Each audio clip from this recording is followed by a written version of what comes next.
Bienvenidos a Desencriptando la Sostenibilidad.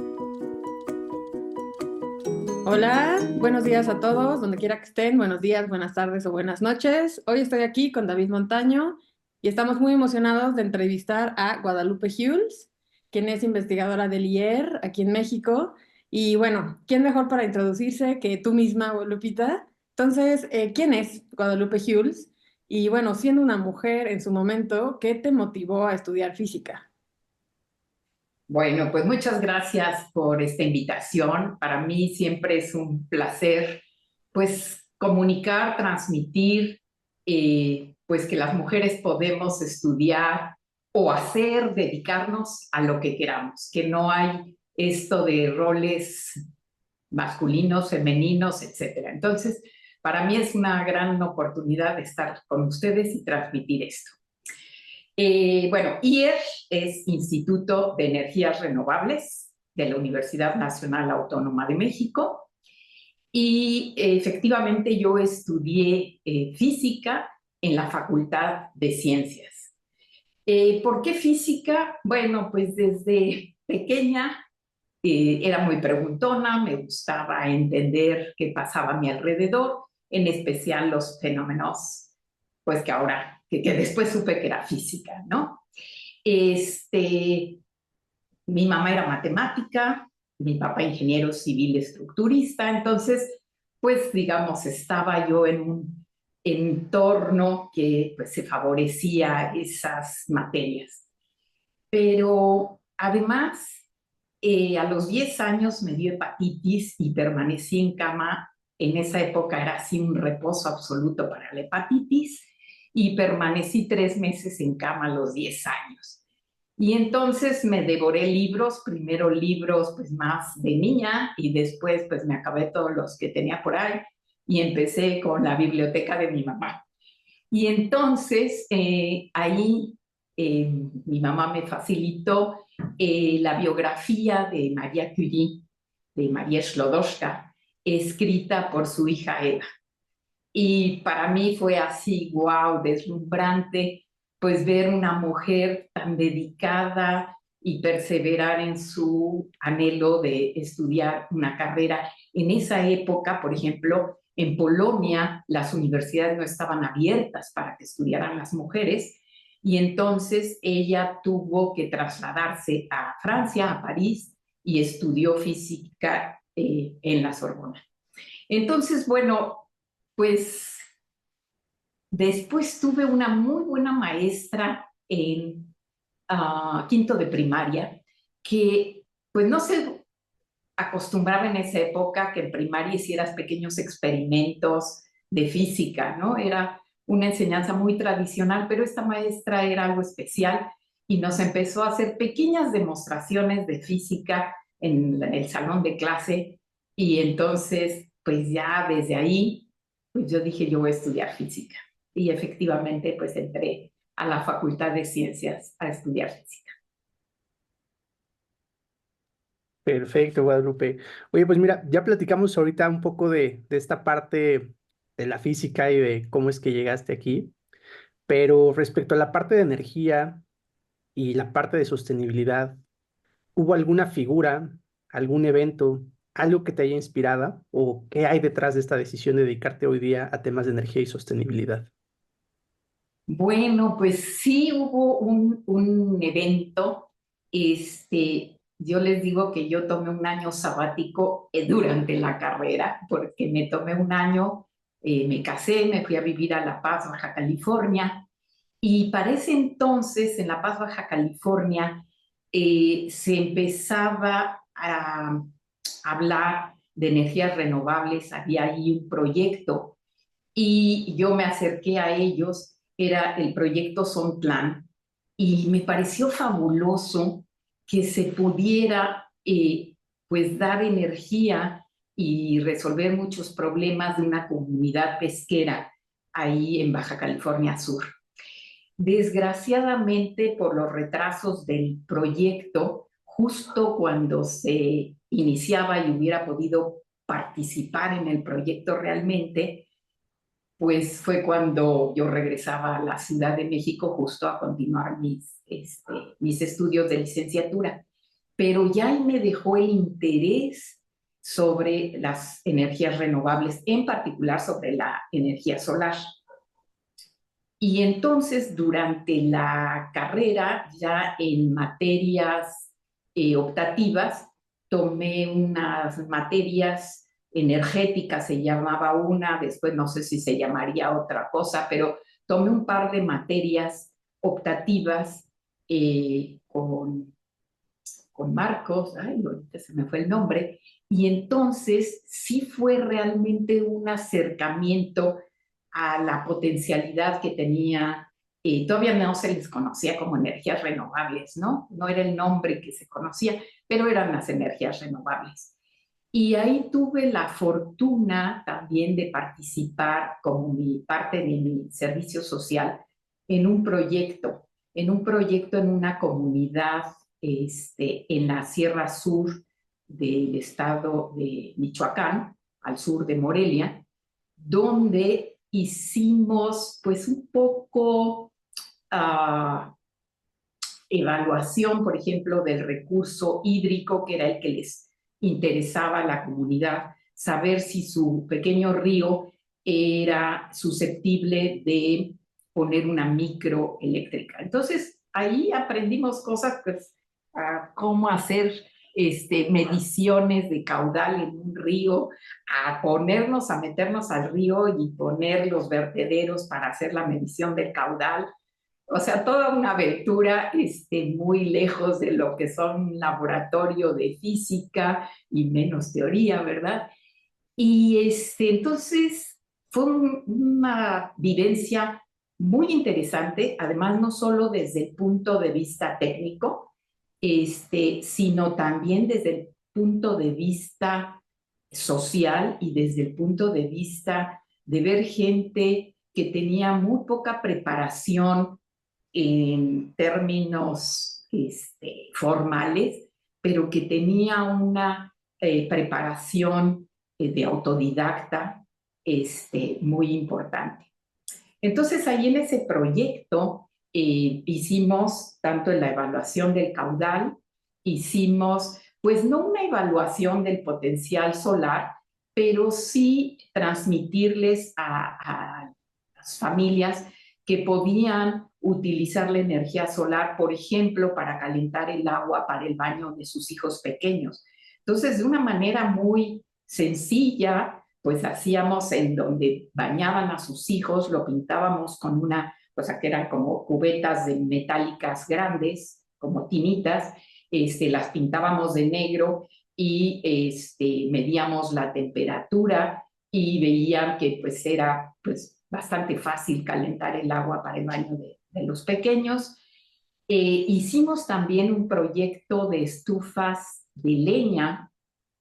En esa época se llamaban Pollo Lorena, ahora que han sido modificadas por Omar Macera, le han puesto el nombre de Patsari. Omar Macera fue de los compañeros que participó en ese proyecto, y también Claudia Sheinbaum. Entonces, bueno, fue una experiencia muy, muy enriquecedora, y de ahí dije, pues me dedico a energías renovables. Está padrísimo, Lupita. Oye, y bueno, también, bueno, yo sé que te dedicas mucho a temas como de, pues, diseño bioclimático, ¿no? Y esto es algo que has hecho mucha investigación. Entonces, pues, igual y podrías compartirnos un poco, ¿no? De, pues, los retos y los aprendizajes. Seguro tienes alguna experiencia también de esto así interesante. Y pues, ¿cómo ha sido, ¿no? Tratar de implementar ese tipo de estrategias ya en la edificación real. Sí. Mira, ya nada más para seguir las anécdotas, efectivamente yo estaba en otra línea de investigación y me daba cuenta que para poder competir en esa línea de investigación, que era termoacústica, yo quería hacer un generador eléctrico alternante con el efecto termoacústico. De hecho, pues tengo una publicación en que demuestro que esto es posible, pero con unas eficiencias bajísimas, ¿no? Pero bueno, demostré el concepto, ¿no? Pero me daba cuenta que para poder competir a nivel internacional en este campo necesitaba ser un grupo mucho más grande, una cuestión de ingeniería más fuerte, ¿no? Y entonces, en ese momento, coincidentemente que yo estaba con esta inquietud, pues me tocó participar en un proyecto y bueno, fui la responsable porque en ese momento los que hacían un poco de energía en edificaciones o estaban en un sabático o estaban en un postdoc, ¿no? Eran los dos colegas. El que inició el grupo dentro de una segunda etapa en nuestro instituto, tristemente murió. Y entonces, en fin, llegó un proyecto al instituto y no había quien lo hiciera, pero como era sobre la sala Netzahualcóyotl y yo sabía acústica y sabía acústica por el fenómeno termoacústico, entonces, bueno, pues torciéndome el brazo, el director me lo encargó a mí, ¿no? Entonces, me pareció muy interesante lo que con los conocimientos que yo tenía de transferencia de calor, de mecánica de fluidos, podía hacer una contribución en esta área de eficiencia energética en edificaciones. Y entonces fue así como empecé a involucrarme en este proyecto, que al final fui dejando el otro y ahora me dedico, bueno, ya tiene varios años, que me dedico casi exclusivamente a eso, ¿no? He tenido contribuciones con otros colegas en este tema de mecánica de fluidos, transferencia de calor, pero mi tema central desde hace muchos años es justamente la eficiencia energética en edificaciones. Y para eso estamos convencidos, el grupo del Instituto de Energías Renovables y yo, al cual pertenezco, que la mejor forma para tener eficiencia energética en las edificaciones es que éstas sean diseñadas, perdón, las edificaciones de acuerdo al clima del lugar. Y entonces esto es lo que se conoce como diseño bioclimático o arquitectura bioclimática. Entonces, desde nuestra perspectiva como expertos, digamos, en transferencia de calor, mecánica de fluidos, pues hemos sobre todo trabajado esos temas donde podemos contribuir. Y entonces, pues una cosa, por ejemplo, que nos llamó la atención, que a nivel internacional nadie lo había dicho, es que cómo se comportan los diferentes materiales, le llamamos sistemas constructivos de muros y techos de nuestras edificaciones, que están en la parte exterior, que es los que transfieren calor del interior al exterior y viceversa. O sea, que tienen transferencia de calor del interior hacia el exterior. Esto se le conoce como la envolvente térmica o la envolvente arquitectónica. Nadie en el mundo había dicho que estos sistemas se comportan muy diferente si tenemos adentro un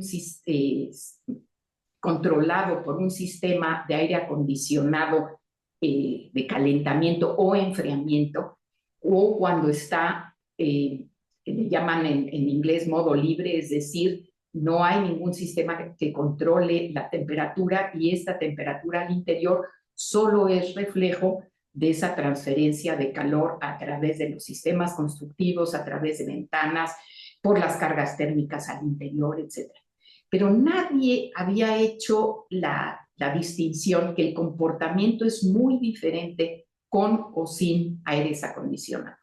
Con lo cual, todas estas ideas de que hay que aislar mucho, poner muchos aislantes en los muros y en los techos de nuestra envolvente para eficiencia energética, resulta que si no usamos aires acondicionados, puede ser contraproducente. Entonces, bueno, pues es un tema que me apasiona y que pues esperamos estar contribuyendo con nuestro granito de arena. Súper interesante, Guadalupe. Me gustaría profundizar un poco más en esta parte y especialmente, pues preguntarte un poco, ¿cómo ves el estado de temas justamente de arquitectura, sostenibilidad, eficiencia energética en México. Y por otro lado, aprovechando, si nos puedes contar pues justamente de México, ¿cómo estuvo esta contribución en la sala de Nezahualcóyotl? Que suena bastante interesante. Si nos puedes contar un poquito más de detalles, ¿no? ¿Qué se hizo? ¿Cómo lo trabajaron? Bueno, te contesto primero tu última pregunta sobre la sala Nezahualcóyotl. Es una tristeza porque se hacen recomendaciones y si no es la recomendación que querían oír las autoridades que estaban en ese momento, pues no se hizo nada. En realidad no se hizo nada, ¿sí?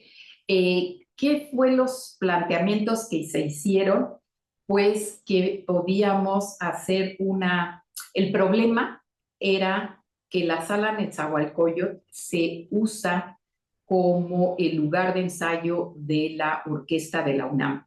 Y en invierno, la temperatura, cuando inician su ensayo, la temperatura era muy baja. Y entonces, pues los músicos estaban pues protestando con toda la razón de que la temperatura era muy baja. Y entonces se hicieron planteamientos de cómo calentar solo parcialmente esa zona para, digamos, paliar o mejorar las condiciones. Y una cuestión, por ejemplo, interesante para mí observar es por qué no se habían quejado antes, ¿no? Y resulta que si analiza uno, cuando hicieron la sala Nezahualcóyotl, pues los árboles que pusieron alrededor, porque tuvieron que quitar mucho, etcétera, pues eran pequeñitos y no producían sombra sobre la sala, sobre las paredes de la sala. Entonces, seguramente cuando se inició la sala Nezahualcóyotl, a trabajar la sala Nezahualcóyotl, a funcionar, y por muchos años la temperatura era adecuada, aún en invierno, porque en México, en la Ciudad de México, el invierno, pues sí, recibe menor radiación solar que en verano, pero no mucha menos porque normalmente es época de secas, entonces hay radiación solar. Entonces a esa hora podría no estar tan frío. Sin embargo, crecen los árboles y empiezan a dar mucha sombra a la sala Nezahualcóyotl. Nunca propusimos cortar los árboles, no hicimos esa propuesta porque nos parecía que era más adecuado implementar otras cosas. Pero es una de las razones, ¿sí?, por las cuales la sala seguramente pues se enfrió más. Pero bueno, entonces sí, es una tristeza que a veces hemos trabajado en proyectos y al final no se llevan a cabo. Pero también da mucho gusto cuando trabaja uno en proyectos, se llevan a cabo y se ve la gran diferencia en confort térmico o si ya usaban algún tipo de energía en la reducción de la energía para estar más confortables térmicamente. No sé, la otra pregunta, perdón, ya me perdí. Sí, no, no, no. El otro era la otra pregunta es, ¿cómo ves el estado de estos temas de edificación sostenible en México? ¿En qué punto crees que estamos? ¿Áreas de oportunidad? ¿Hacia dónde crees que debiésemos avanzar? Bueno, me voy a poner positiva para que, lo positivo es que vamos avanzando, no al ritmo que creo que deberíamos avanzar. ¿En qué sentido vamos avanzando? Hay una mayor conciencia, yo creo que en general, en particular en las facultades de arquitectura, ya empieza a haber carreras claramente como arquitectura bioclimática en algunas, y otras que aunque no han cambiado el nombre ni nada, pues está bien, es arquitectura, pero que ya se da la materia de diseño bioclimático o como se le llame, pero que tiene este enfoque de aprovechar, ¿sí?, de diseñar, yo diría más bien, porque a veces dices, oh, en un el lugar como muy caliente, aprovechas el calor, no, justamente lo voy a evitar, ¿no? Entonces, diseñar de acuerdo al clima del lugar. Eso es importantísimo. Otra cosa, además del diseño que ya, digamos, hay una mayor conciencia.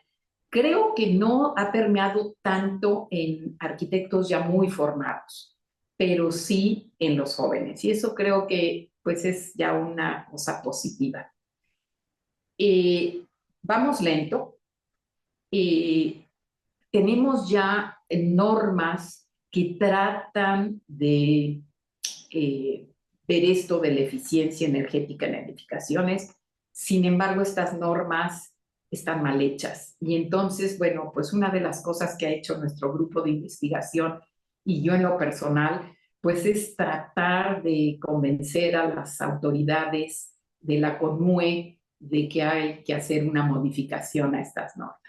Creo que también en ese sentido hay avances. Todavía no se, bueno, hubo una pequeña modificación a una y eso estamos muy contentos porque la norma que es la NOM 020, que es para viviendas, digamos, edificaciones de uso residencial, habitacional, ya no es obligatoria para lugares cuyo problema no es el calor.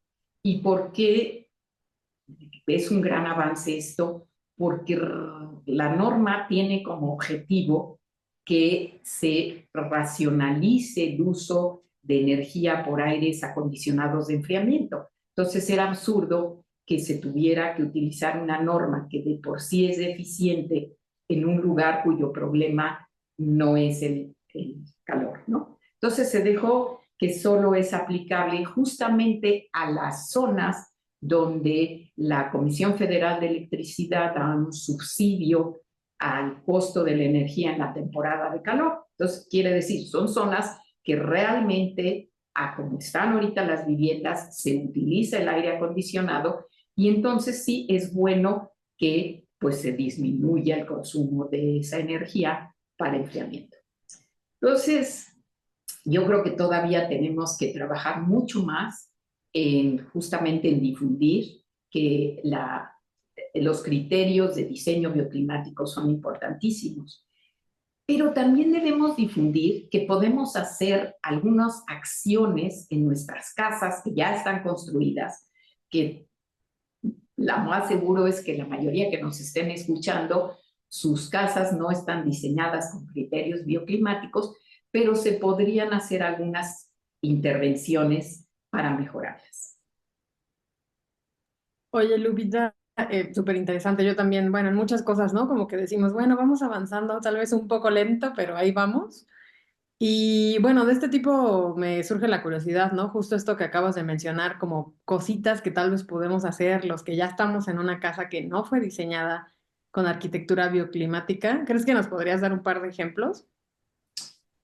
Pues sí, mira, sí, puedo decirlo en general para el clima, pero en particular puede ser a veces que vivamos en un clima templado y por cómo está orientada nuestra casa, nuestro departamento, pues nuestro principal problema sea o de frío, en la temporada de frío, o en la época de calor, ¿no? Entonces, una cosa que es muy importante es si el problema es calor, entonces desde el color exterior de nuestra casa, sobre todo los muros que reciban mayor insolación y el techo, pues el color adecuado para un clima cálido o problemas de calor son colores claros, de preferencia incluso el blanco. ¿Por qué? Porque el blanco, vemos el color blanco porque justamente es un material que está reflejando la radiación solar en una manera alta. Entonces, si lo refleja, quiere decir que no lo absorbe. Y si no absorbe la radiación solar, ese calor, que la radiación solar se transforma en calor en nuestros muros y techos, no se transmite al interior. Entonces, ya reducir esa absorción de radiación solar por el cambio de color es muy importante. Yo les digo, si nuestro problema es de calor, la próxima vez que impermeabilicemos el techo, hagámoslo con el color más claro posible. En ese sentido, hay materiales que se venden, a veces les llaman hasta techos fríos o altamente reflejantes, etc. O hay ya una norma que los clasifica eso como materiales, pinturas altamente reflectantes. Pero ¿qué es? Pues a veces son estas un poco más caras. Si no tenemos dinero para esa más cara, simplemente un blanco, el color más claro que no sea mucho más caro, es suficiente. Si tenemos ahorita, en México nos encanta ponerlo color rojo porque nos recuerda a esas tejas, ¿no? De hecho, vamos a decir, en la norma para la construcción de escuelas en México, dice que todos los techos deben ser rojos. O sea, es totalmente absurdo, ¿sí?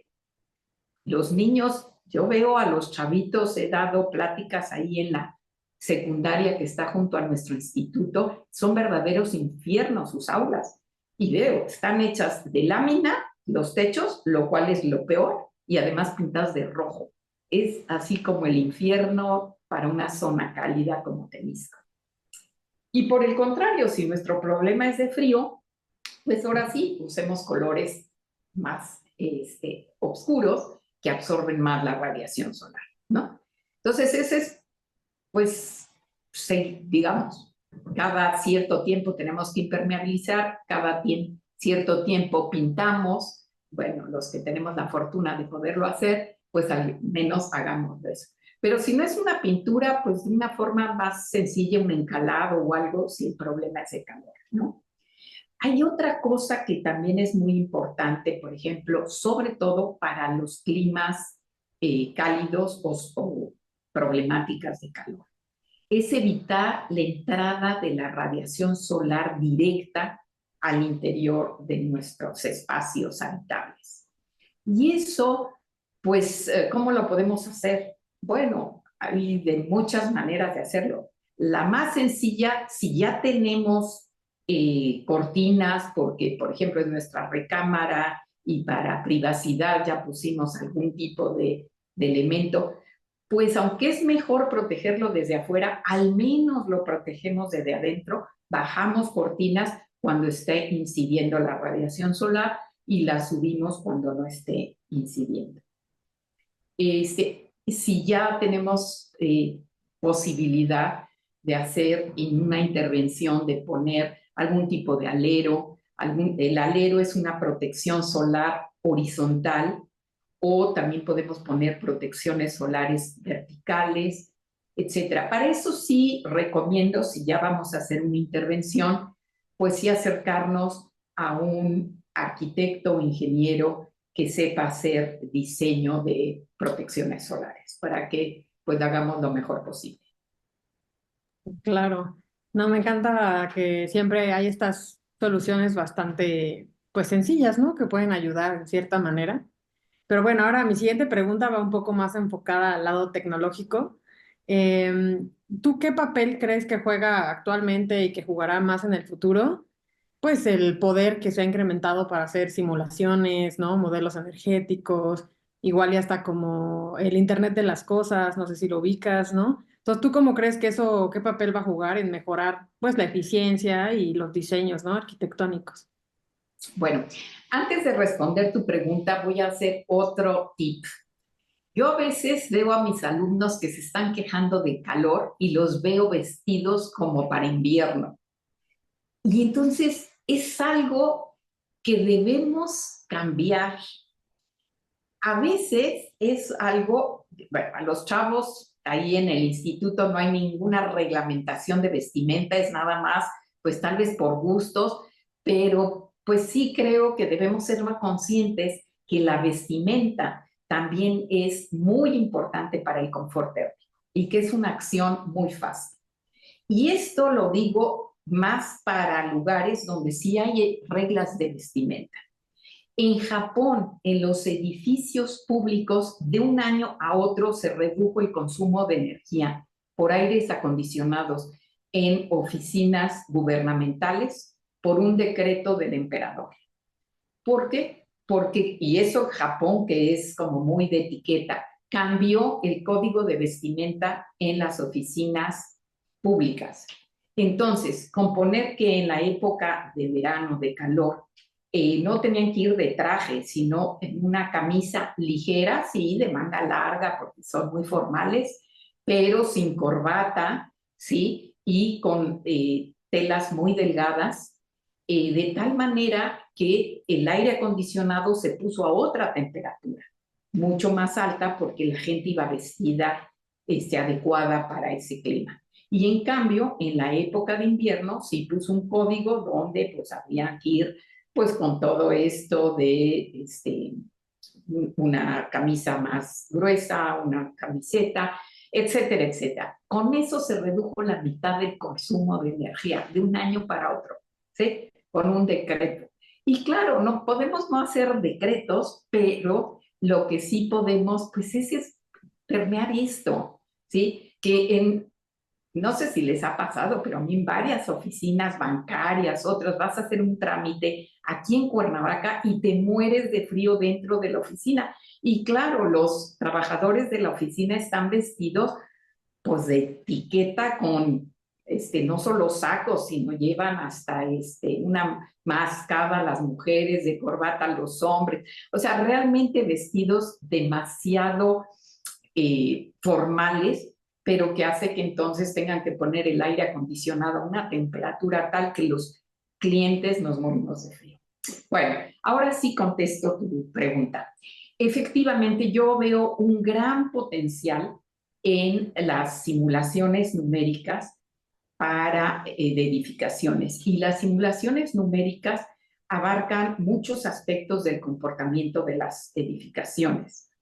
Entonces, estos programas que se puede introducir todas las características del edificio y empezar a explorar cuáles son costo-beneficio, las diferentes estrategias que uno utilice para justamente reducir el consumo de energía para climatización, reducir el consumo para iluminación,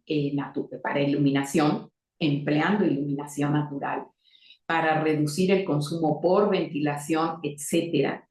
Entonces, son herramientas muy útiles y lo único que yo diría es, tiene que haber una buena entendimiento de los fenómenos físicos para que vislumbre uno si al menos tienen lógica de acuerdo a los fenómenos físicos los resultados. Yo me acuerdo mucho de uno de los colegas que fue pues uno de los iniciadores del grupo de energía en edificaciones en su segunda etapa dentro del instituto, que decía, podemos obtener, si metemos datos de entrada basura, vamos a obtener datos de salida basura. Entonces, sí tenemos que saber muy bien, tenemos que enseñar muy bien a nuestros estudiantes, ser muy conscientes de que es saber no solo manejar los programas, sino entender qué hacen para poder detectar cuando tengamos un error. Es muy fácil meter un error en estos programas, son muy complicados de usar. Un error, por ejemplo, que yo veo en muchas publicaciones de colegas, no solo a nivel de México, sino también algunos internacionales, es que a pesar de que de los programas de simulación sí pueden utilizar un modelo de transferencia de calor a través de todos los sistemas de muros y techos de la edificación, tomando en cuenta la capacidad de almacenamiento térmico que tienen, muchos lo utilizan solo tomando en cuenta la capacidad de aislante térmico que tienen los sistemas, como si toda la simulación se llevara a cabo, ¿sí?, cuando la temperatura del interior y del exterior se mantienen constantes. A esto le llamamos nosotros un modelo de transferencia de calor en estado estacionario. Pero ellos piensan que al meter pues la variación de la temperatura del aire al exterior, la variación de la radiación solar, todas las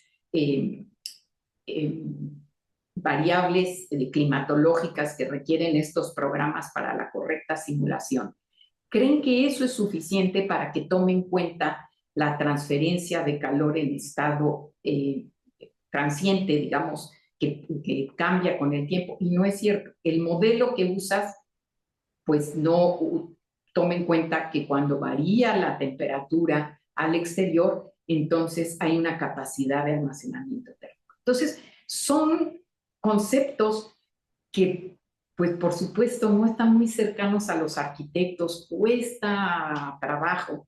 Entonces, sí, dentro de la currícula de los arquitectos, valdría la pena meter un poco de transferencia de calor, un poco también de mecánica de fluidos. Entender la ventilación natural, pues a veces no es tan fácil para aquellos pues, que no han estudiado mecánica de fluidos, ¿no? Entonces, sí veo una gran oportunidad en las simulaciones, pero hay que entender qué se está haciendo. Ahora, en IoT, por ejemplo, es súper importante para cuando se hace monitoreo de edificaciones. Todas estas simulaciones, todas estas simulaciones se deben estar validadas. Y claro, no vamos a hacer nosotros cada vez que hacemos una simulación validarla, pero sí es muy importante que sean programas que están validados, etcétera. Y para esta validación son muy importantes las mediciones experimentales.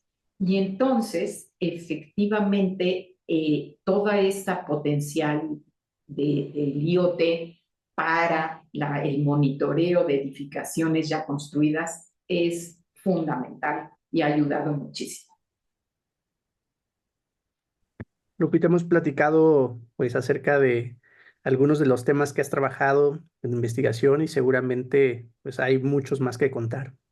Pero en un escenario hipotético, si tuvieras la posibilidad de liderar un proyecto que no tenga limitantes de recursos, ¿cuál sería ese proyecto o ese sueño de investigación que te gustaría trabajar? Bueno, pues ya lo tuve, aunque fue un sueño que se cortó tristemente. ¿Por qué? Porque una de las cosas es poder hacer un edificio demostrativo de diseño bioclimático y poderlo monitorear. ¿Por qué? Porque justamente una de las cosas pues, que ha pasado, que algunos edificios que se han construido en México que tratan de tener diseño bioclimático, pues algunos no han sido monitoreados, no se ha probado si sirven o no sirven, y algunos incluso que se han diseñado pensando estrategias bioclimáticas han sido muy malos ejemplos, y eso es muy triste.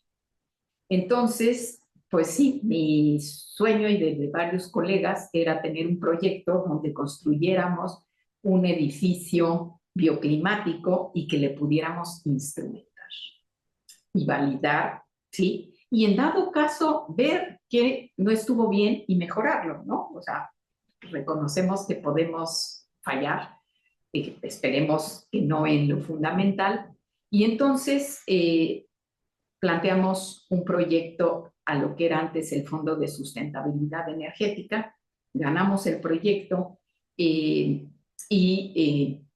se hizo el diseño de un edificio.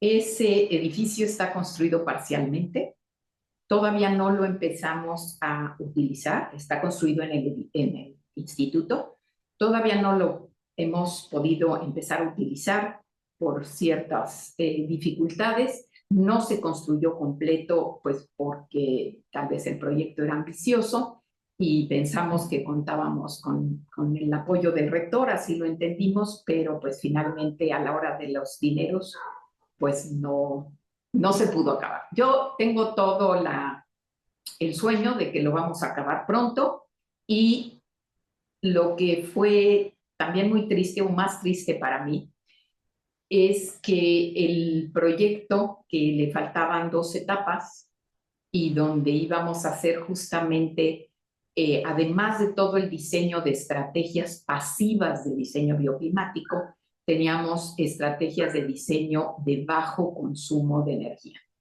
Entonces íbamos a probar el comportamiento de las pasivas, pero en caso que pensábamos que en algunos momentos para alcanzar confort térmico sí íbamos a requerir el uso de estrategias, pero que fueran de bajo consumo de energía. Entonces hicimos el diseño de estrategias de bajo consumo de energía para enfriamiento, que es la problemática que tenemos en Temisco, enfriamiento evaporativo, enfriamiento radiativo, enfriamiento por ventilación natural y enfriamiento por tubos enterrados. Y pues era un gran laboratorio que íbamos a tener. Tristemente, nuestro presidente decidió que iba a quitar los fideicomisos, y pues el fideicomiso del Fondo de Sustentabilidad se quitó. CONACYT pensó que iba a poder rescatar el dinero para podernos dar y continuar el proyecto. Estaban convencidos, al menos así lo entendimos nosotros, que era un proyecto que valía la pena. Sin embargo, pues no consiguieron el dinero de Hacienda. Y entonces justamente estamos cerrando el proyecto sin haber hecho las 2 siguientes etapas.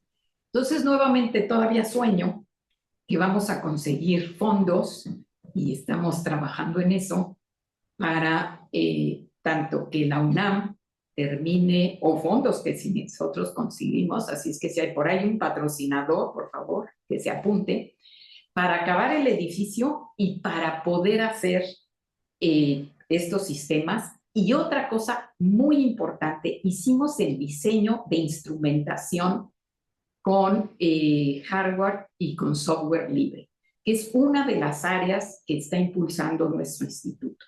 Que se utilice, que diseñemos, ¿sí? Y se diseñaron dentro del proyecto, la instrumentación con hardware y con software libre, de tal manera que fuera mucho más barato instrumentar todo el edificio que comprando equipamiento comercial. Entonces, sigue siendo mi sueño concluir esto y demostrar que este edificio es un buen edificio. Y claro, también está proyectado, y esperemos que no sea lo único que hagamos, porque eso sí lo vamos a hacer, es encuestas a nuestros usuarios una vez que esté en uso este edificio. Porque definitivamente podemos aprender mucho con el monitoreo, sobre todo para esta parte de aprender qué debemos hacer en las simulaciones para que cada vez sean mejores. Pero una cosa fundamental es que los usuarios de un edificio manifiesten que están a gusto con ese edificio. Claro, no, pues está muy padre el sueño truncado, pero que continúa. Esperemos que pronto podamos ir a visitar y dar también nuestra opinión para sumar a esa encuesta. Y bueno, tú misma ya lo mencionaste, Lupita, siempre fuiste muy curiosa. Entonces, ahorita, después de tantos años que ya llevas en investigación, ¿qué dirías que es lo que te sigue motivando? O sea, ya nos contaste un poco de este sueño, sabemos que tienes este factor de curiosidad, pero ¿hay algo más que te motive a seguir haciendo investigación y promoviendo todo esto? Sí, te voy a decir, ahorita es algo que, bueno, ahora sí ya no me estaban viendo, pues, pero pues tengo el pelo blanco. No soy tan vieja, pero de familia muy canosa, y no me pinto el pelo. Pero algo que creo que ahora es mi sueño, y es poder transmitir lo más posible de lo que he aprendido. Claro, sigo teniendo curiosidad en varias cosas, seguimos investigando, etcétera. Pero creo que el punto más importante ahorita para mí es la formación de recursos humanos. Y, por ejemplo, el curso que a la hora que se inició la licenciatura en energías renovables, pues resulta que pues pusimos, es muy importante. La eficiencia energética en general, yo creo que es fundamental para la transición energética. Las energías renovables son sumamente importantes, pero si no tenemos eficiencia energética, vamos a seguirle dando al mundo, al planeta, al medio ambiente, o sea, ¿por qué? Porque las energías renovables tienen una huella negativa en el planeta. Tiene una huella negativa porque requieren mucha energía para su fabricación de los implementos, etcétera. Porque al fotovoltaica, por ejemplo, requiere de materiales pues que hay que extraer, hay que hacer minas, sabemos lo contaminante que son las minas, etcétera.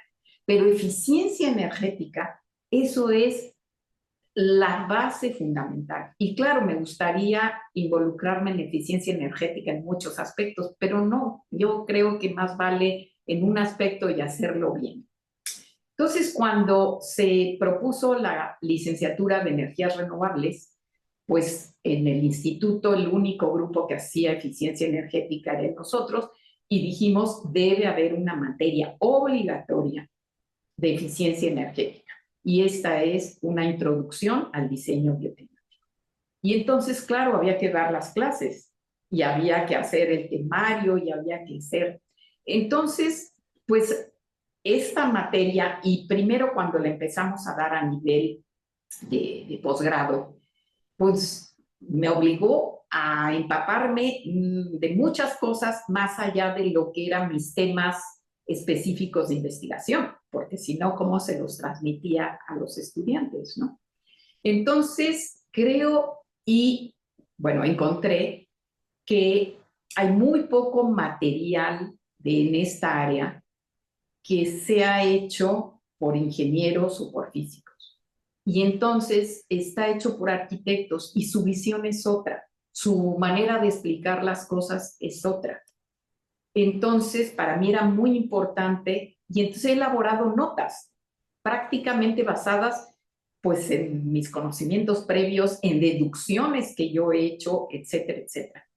Entonces, sí, uno de mis sueños ahora es escribir un libro que pues deje esto que yo aprendí a lo largo de todos estos años que he dado la materia, que les digo, pues mis notas van cada año, bueno, espero que mejorando, pero las voy modificando, pues de acuerdo a lo que yo voy aprendiendo, de acuerdo a lo que noto que les cuesta más trabajo a los alumnos de entender como lo venía dando, etcétera. Entonces, ahorita sí, uno de mis sueños es escribir un libro y pues seguir teniendo estudiantes con los que pues compartir lo que he aprendido hasta ahora y seguir avanzando en el conocimiento.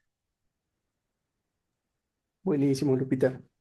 Hace un momento mencionabas la parte, cuando te preguntaba sobre cómo está el estado de la edificación en México y mencionabas la parte de ser un tanto positivos, el factor conciencia, ¿no? Creo que cada día muchas personas se empiezan a concientizar más de, pues, la sostenibilidad en general, pero creo que estamos en un momento en el cual es súper importante empezar a comunicarlo aún más y empezar a ayudar a comunicar, pues en cierta forma creo que información clara, ¿no? En un mundo de tanta información y que a veces no sabemos cuál sí es, cuál no es. Si tú pudieras hablar con tu yo de 20 años y al mismo tiempo, pues esto tómalo como mandar un mensaje a los jóvenes, pues digo, que nos escuchan y cuando hablo que nos escuchan, pues no solo en México, ¿no? En general, en Latinoamérica, pues ¿qué mensaje les darías sobre el futuro de la energía, la sostenibilidad y por qué, pues, ser consciente de estos temas? ¡Wow! ¡Qué pregunta! Este, yo creo que uno de los mensajes, y esto es en general a chavos que se quieran dedicar o no, es que los granitos de arena sí cuentan. Y que no digamos, como otros no lo hacen, yo no lo hago. Yo creo que si todos nos responsabilizamos de nuestra huella y empezamos poco a poco a reducirla en varios aspectos, ¿sí? Ser más conscientes desde apagar las luces de los espacios, las luces eléctricas, por supuesto, de los espacios que no estemos ocupando, ¿sí? Y yo lo veo tristemente en nuestro instituto, que deberíamos pensar que los que estamos ahí estamos concientizados de la necesidad de reducir el consumo de energía. Veo que no lo hacen, ¿sí? Están prendidas luces cuando dice uno, pero si hay suficiente luz de día, nada más recorre las cortinas de tu oficina y ya estuvo, ¿no? Entonces, sí, yo creo que esta cuestión de que nuestra actitud, si todos somos conscientes de que hay que cambiar, hagámoslo desde nosotros mismos, aunque sean de granito de arena en granito de arena. Sí, Y ser, no sé, como honestos con nosotros mismos. ¿Sí? ¿Qué esa es lo fue que queremos? Y, y ser honestos. súper. Súper, Lupita. Sí, nosotros en Energy siempre motivamos mucho esto de que la individualidad cuenta, ¿no? O sea, como que cada individuo haga algo, que somos muchos, ¿no? Y si todos lo hacemos, pues se suma. Entonces, bueno, esta es como la primera sección de este podcast. La siguiente sección empieza con una pregunta que te dejó el entrevistado anterior y tú pues dejarás una pregunta para el que sigue. Sin saber quién es, nadie sabe quién es el que sigue. Entonces, la pregunta que te dejaron es, ¿en qué te comprometes para que la igualdad de género en el sector ocurra? ¿En qué me comprometo? Bueno, no sé cómo, yo creo que el compromiso es cada vez que puedo transmitir esta cuestión de que no hay carreras para hombres y para mujeres, porque es triste que todavía hay algunas familias que tienen esta idea, ¿sí? Cada vez menos, afortunadamente, cada vez vemos más mujeres en carreras de ingeniería. Otra cuestión que yo creo que es no solo en el sector, es en toda nuestra vida. Si decidimos, ¿sí? Llevar una vida de pareja, si decidimos tener hijos, los hijos son una responsabilidad compartida de hombres y mujeres que desean ser padres y que van a compartir en igualdad el cuidado en todos los aspectos de los hijos. ¿Y por qué lo digo esto? Porque efectivamente empieza ya a haber una cierta equidad, al menos un número similar de entrada de mujeres en carreras en la universidad, ¿no? Y en particular ya empieza a haber, todavía no hay equidad, pero ya más mujeres que empiezan ingenierías. Pero si nos vamos a niveles más altos, ya son menos las mujeres que hacen una maestría o que hacen un doctorado. ¿Y por qué? Porque algunas dejan su carrera académica por el cuidado de los hijos. Todavía recibe mucho más el cuidado de los hijos en las mujeres. Entonces, esa es una invitación genérica, ¿sí? Si los jóvenes optan por eso, por ser padres, que sean padre y madre comprometido y que compartan realmente el cuidado de los hijos para favorecer que realmente las mujeres podamos tener un desarrollo en el área que queramos, pero un desarrollo más allá de haber hecho una licenciatura y quedarnos ahí y después pues dedicarnos a los hijos. Sí, totalmente. Sí, y así pues ayudas en todos los doctores, como dices, es como una general, ¿no? ¿Y qué, Lupita, qué pregunta quieres dejar tú, Lupita, para el siguiente entrevistado o entrevistada? Bueno, sí, se la voy a poner difícil. Que nos platique qué acciones cree que él hace para mejorar o disminuir este mundo o disminuir su huella negativa en el mundo. La huella negativa hacia el medio ambiente, ¿sí? O incluso dejar una huella positiva en el medio ambiente. Que nos diga qué hace. Perfecto. Oye, Lupita, y digo, además de todo esto que hemos platicado, de todos estos temas, ¿hay algún tema ahorita que esté tomando tu atención en este momento? No sé, algún libro o alguna temática en específico que andes investigando.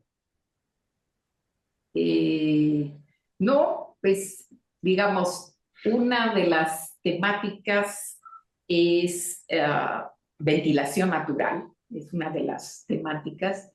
¿Y por qué? Porque eh, desgraciadamente hubo un movimiento, y creo que todavía lo hay, en que, pues como para el arquitecto es mucho más fácil controlar el medio interior, ¿sí? Con sistemas de climatización, es este diseño de edificios, espacios, sobre todo son los edificios, ¿no? Y entendiendo como edificios los que tienen varios niveles, en donde para controlar el interior se basan exclusivamente en aires acondicionados.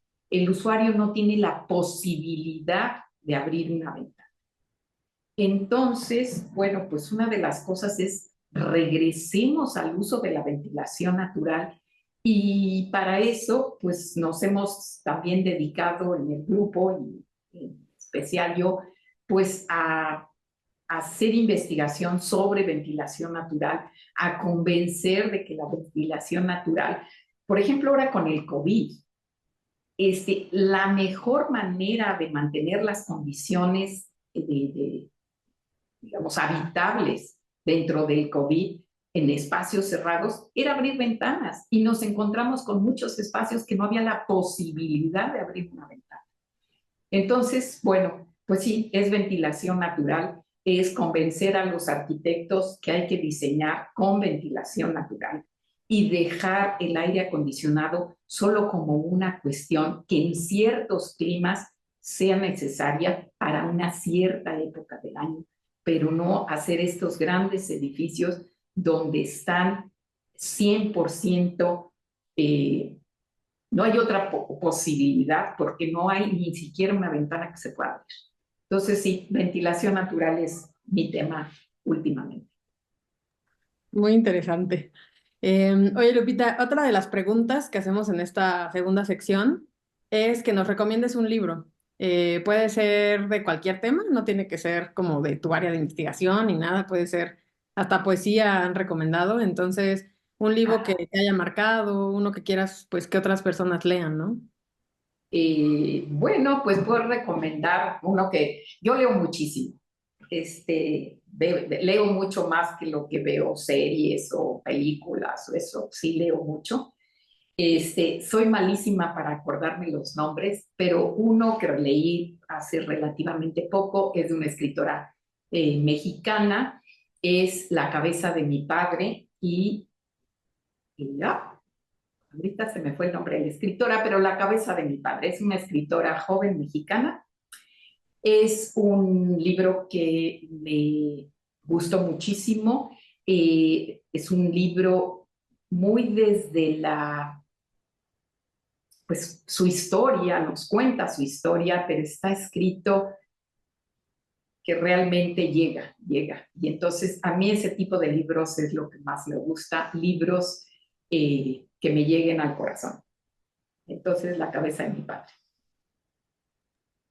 Perfecto. Y pues bueno, para terminar, Lupita, quisiéramos preguntarte a quién consideras que deberíamos de entrevistar en este podcast. ¿Alguien a quien nos recomiendes? Bueno, pues seguramente ya entrevistaron a Julia Tagüeña. ¿no? No, Bueno, no pues es, hemos entrevistado. ¿no? A Tenía Julia Tagüeña. que teníamos pensado, pero no la hemos entrevistado. Bueno, pues yo es una colega del instituto, yo la admiro mucho y creo que sería muy bueno para el podcast que entrevisten a Julia Tagüeña. Julia Tagüeña acaba de recibir el emeritazgo por parte de la UNAM. Perfecto. Pues entonces nos ponemos en contacto con Julia o ahí te pedimos alguna introducción. Perfecto. Buenísimo. Pues Lupita, muchísimas gracias por este tiempo y por el espacio. Ha sido una charla increíble y bueno, más que nada conocerte y también todo lo que piensas y lo que has estado trabajando.